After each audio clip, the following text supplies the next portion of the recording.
Welcome to The Real Deal with Jason Silverman, the podcast dedicated to helping you build the business of your dreams and live the life you always hoped for, with valuable and fun tips and info to make your life easier and more fun. And now, here's your host, a man who sprinkles metal shavings on his breakfast cereal just for fun, Jason Silverman.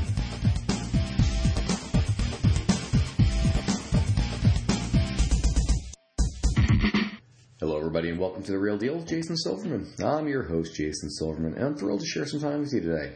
As you know, I'm always on the hunt for interesting as well as super smart real deal guests. And I got to tell you, I've been looking at today's show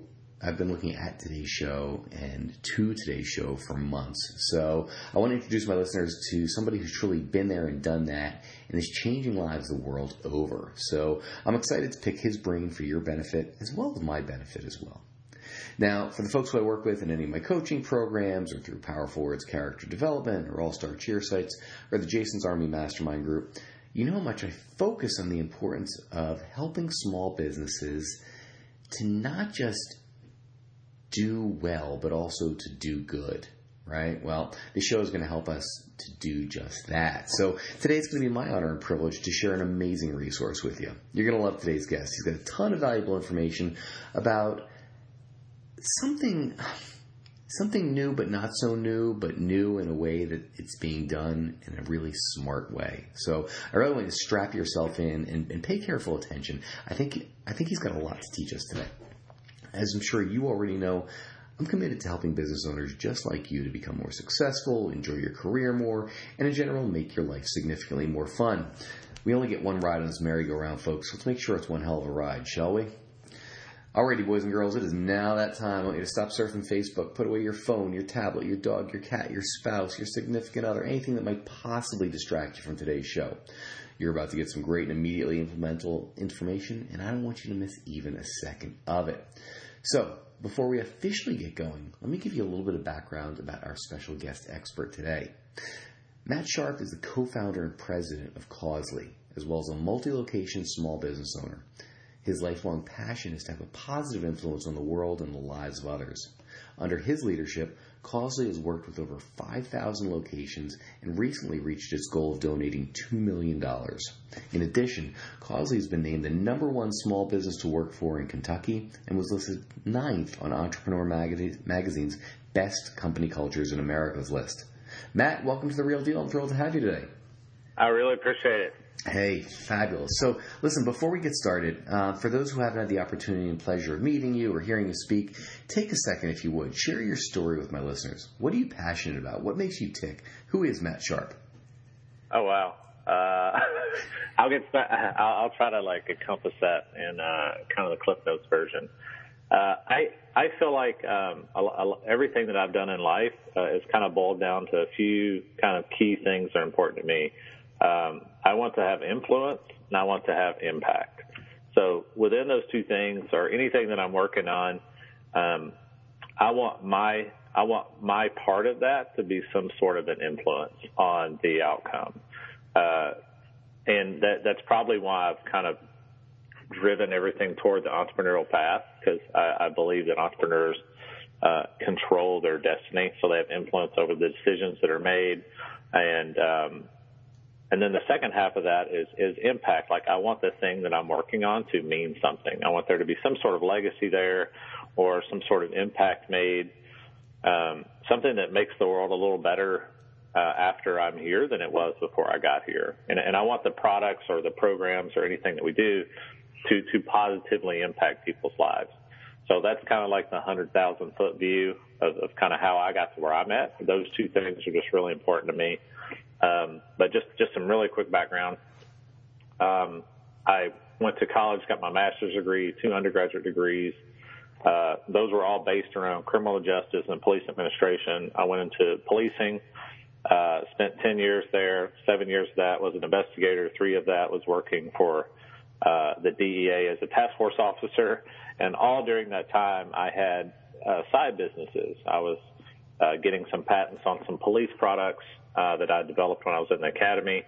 I was teaching college during that time, and also got into the kind of the fitness space. I found a fitness concept that I really liked, and started training people before and after work, and got enough of a following to partner with somebody and open up some gyms.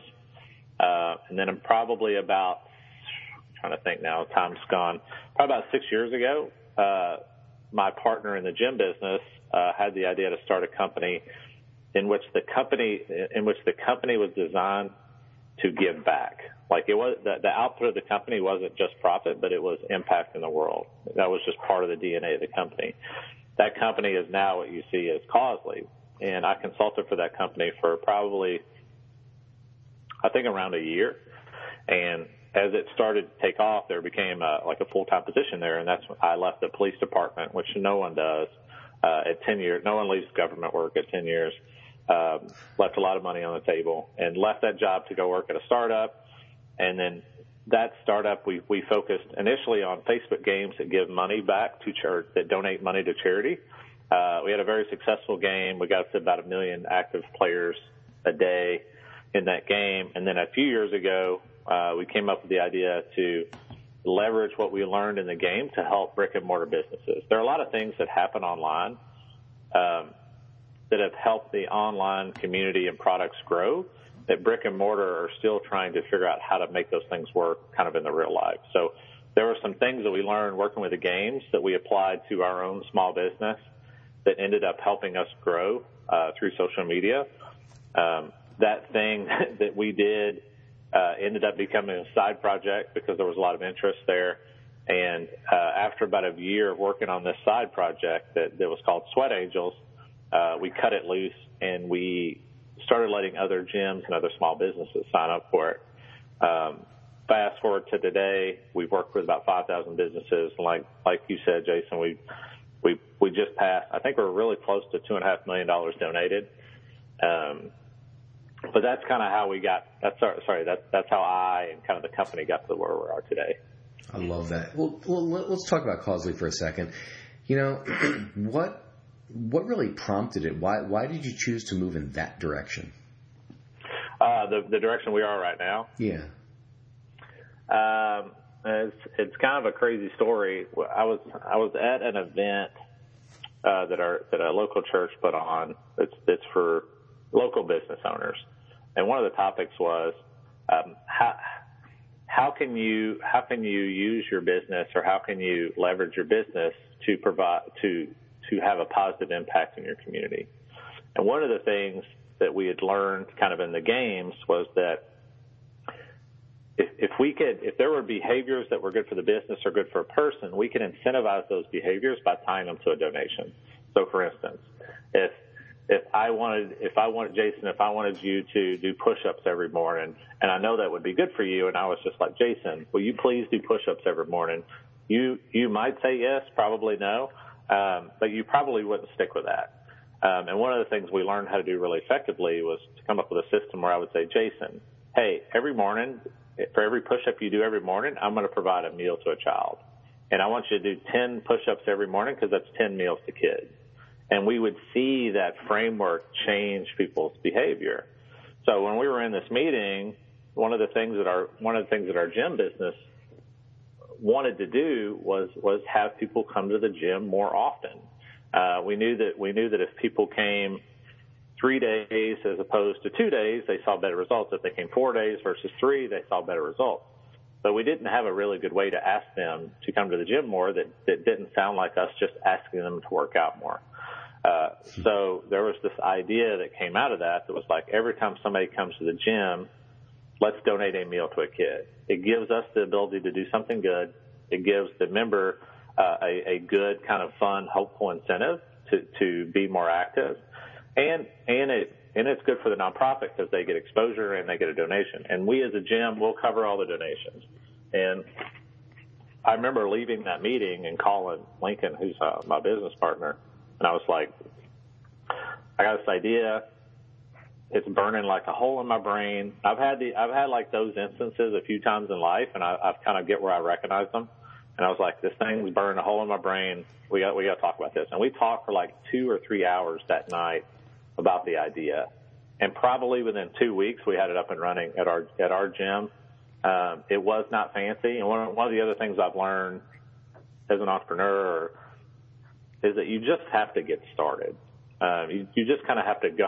You have to like go do this thing and not like overthink it and overanalyze it, and just kind of sit at the house and like wait for the perfect time, because there is no perfect time with these things. And one of my favorite quotes is when Elon Musk said, when you come up with the idea for a company, you have to understand that 90% of what you think is wrong. You just don't know that yet, right? So you go into it knowing, and we kind of just said, hey, let's just try it out in our own gym. And I remember creating all the promotional materials in PowerPoint, screenshotting them and posting them to Facebook. I made the logo in Paint. It was the most janky, it was hideous. But back then it was better than just sitting on the idea. And even with the hideous, janky, thrown together program, we went from 30 check-ins a month on Facebook to 1,600 in 1 month. So wow. Even the jankiest version, we saw this huge increase. I think we reached about 300,000 people that month on Facebook. We also donated 1,600 meals to kids with these PowerPoint slides and a few things we taught the staff. But it was by no means a well-oiled machine, day one. And that initial success led to a lot of other businesses reaching out to us saying, I don't know what you guys are doing, but all I see is people checking in on Facebook at your business. And what the heck is sweat angles? Because no one knew what a sweat angle was, so they would say sweat angles. And they're like, what is that? And, when you get that initial success, that's when for an entrepreneur, the light bulb should go off and hey, there's something here. I don't know exactly what it is, but I found a little vein of gold that I need to go after. So we ended up partnering with about 30 businesses over the next year. I'm compressing this, but we ended up partnering with about 30 businesses over the next year, testing different causes, different kind of call to action, different different ways of displaying cause. So one of the things you'd never think of, but pictures of one kid outperform pictures of 10 kids, right? And it's because what we believe it's because you're able to have more of a connection with a kid than a group of kids. Because we would test these things. We even test these things in a game. So just things like that. And there's just things you just don't know going into it. And over that year, we really learned how to help these businesses run the program, how to help them succeed. And at the end of that year is kind of when we crossed our fingers and started running Facebook ads. And as it took off, we slowly de-emphasized the gaming business. And we ended up selling the gaming business to Zynga, who's a fairly big player in that space. If you guys remember Farmville and all the crazy invites. Yep. So we sold that and we went all in on this idea. And we're in the middle right now of kind of another pivot again, which is a lot of fun. But it's been a very fun journey though. But it's been very messy. Well, but it always is. It always is. Always is. So tell me about the small businesses that you own. That we own? Yeah. All right. So me and Lincoln own 3 gyms together. 2 of those are CrossFit gyms. One of them is a kind of a boot camp heart rate concept. Me and my wife own a children's fitness program. And then I own a little bit of another CrossFit in Louisville, Kentucky. One that I was helping those guys by consulting and came into ownership that way and kind of helped that business kind of reboot. So most of them are fitness businesses. I used to have a consulting business I did with fitness businesses, but that takes up it takes up a lot of time. So I end up I just don't do that anymore, or I will give somebody a price that it has to be worth it for me to do that.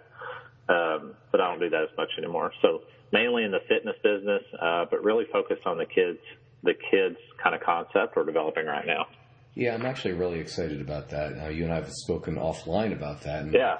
I got to tell you, I mean, it's needed in this world. And, I've watched the videos.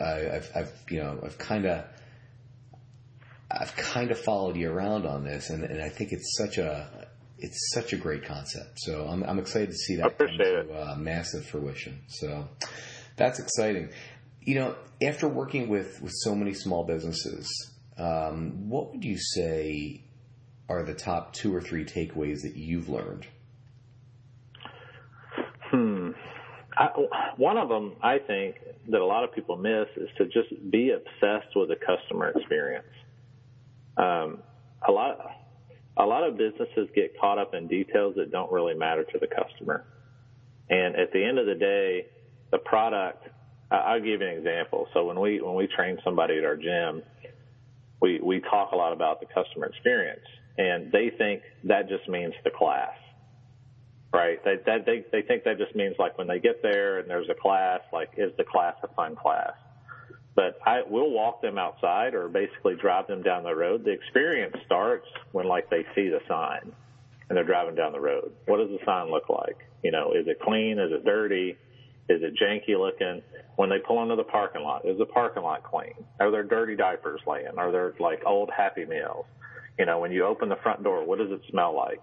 And literally just, like, breathing in the customer experience and making sure that is a great experience. And one of the things we try to do is, like, make like 1% improvements constantly with that experience. So if there's something we can do to the sign, maybe that's something we do one week. If there's something we can do in the parking lot, maybe that's something we do the next week. And over time, you slowly create something amazing. But it doesn't happen overnight. But you have to be obsessed with the experience of the customer. You have to always think, how can I make this experience better for them? How can I make it easier? How can I make it more enjoyable? How can I make it more engaging? And I think if you can do that, I'm not saying that everything else doesn't matter, but if that's not right, nothing else will save you. Right? I got to tell you, I take notes during all my podcast interviews, and what I keep hearing, and what's so amazing to me, is that you've got these fitness gyms, CrossFit gyms, whatever, where you're having people do things that are challenging. You're pushing them, and yet the commentary you just gave, which I think is brilliant, is how do we make things easier, more comfortable? How do we give them a better client experience? How do you marry the two of those concepts? Because, again, you're kicking somebody's ass to make sure they get into better shape, to drive them through their plateaus, and yet you're still saying, how do we make it easier and more pleasant? How do you do that?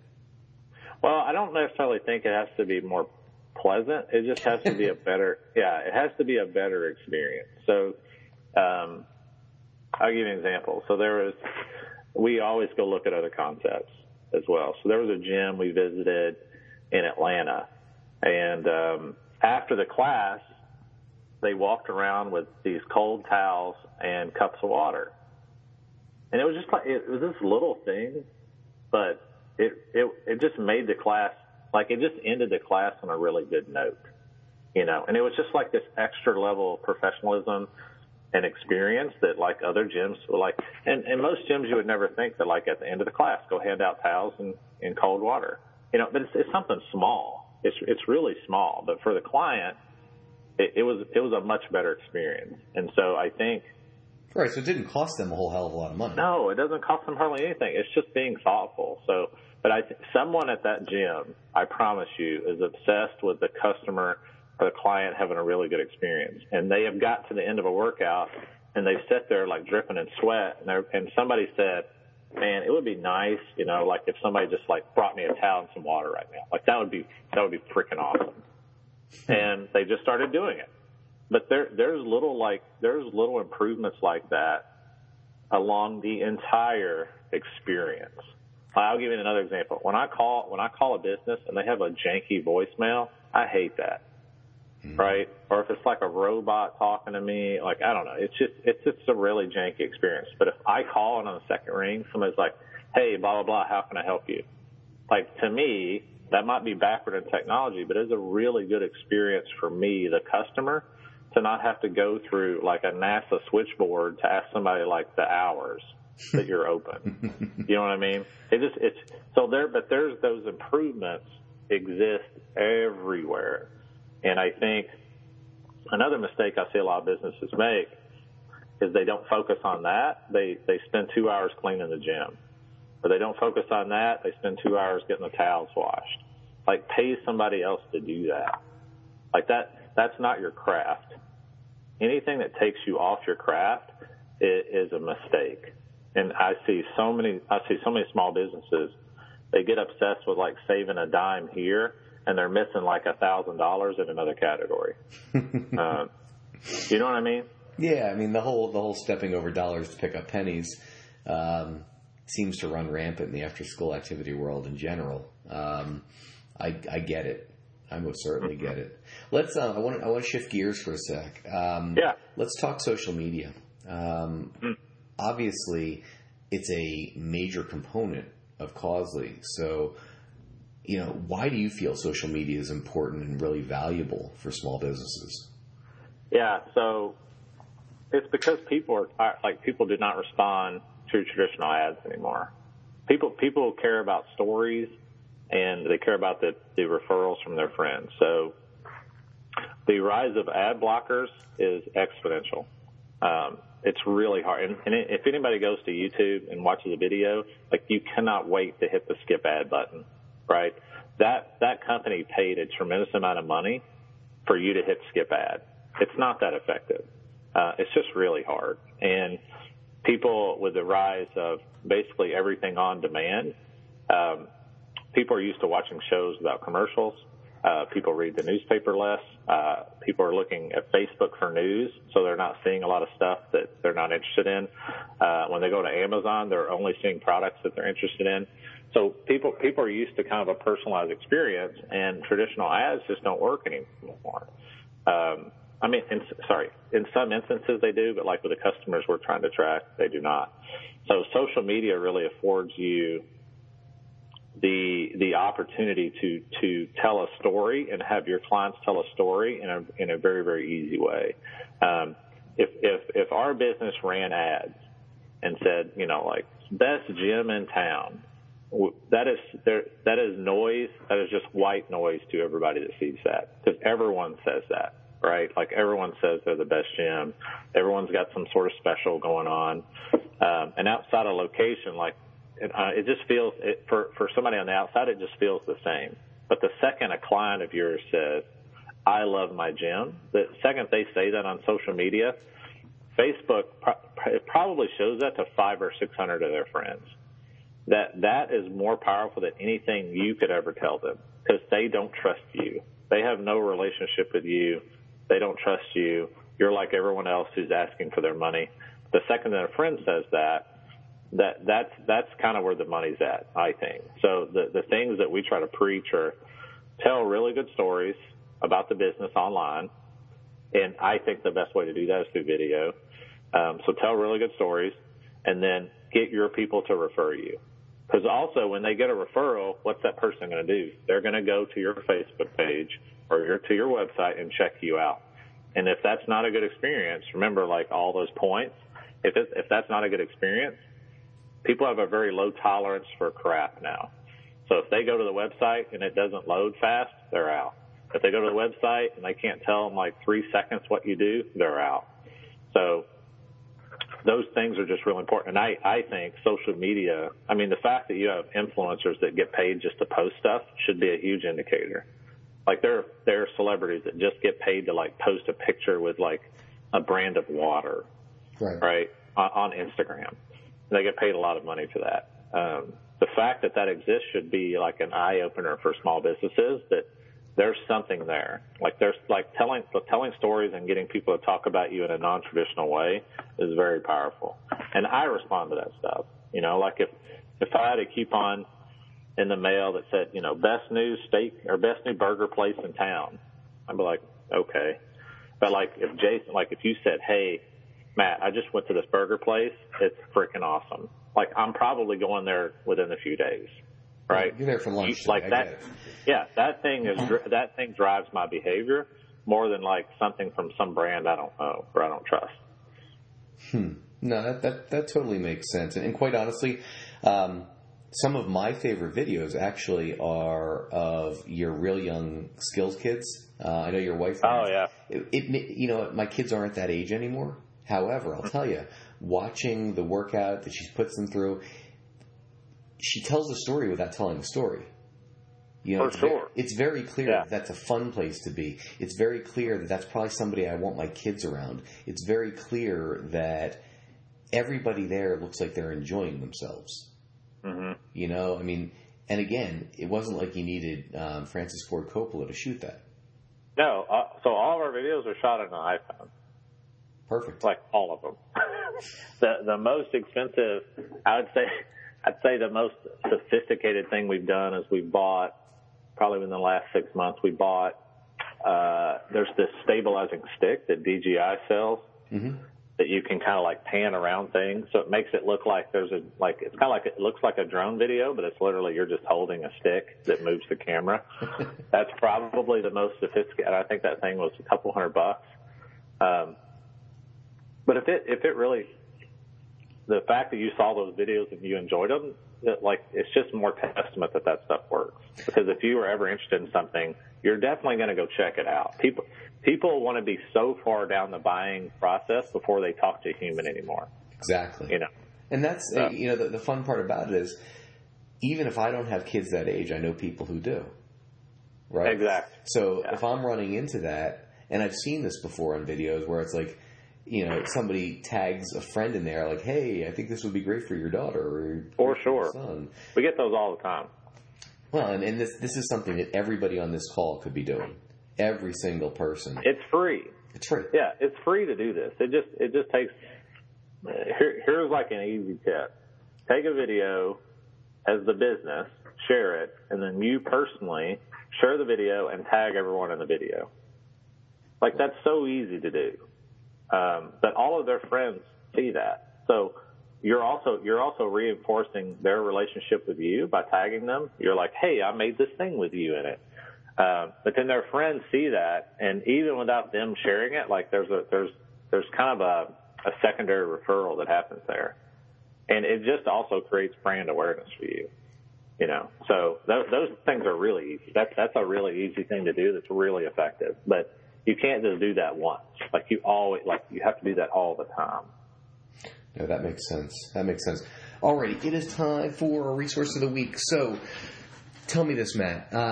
What's the best place for my folks to find out more about you, find out more about Causley? What's the best website to go to where they can get that info? Yeah, so Causley.com. It's just Caussely.com. Caussely.com.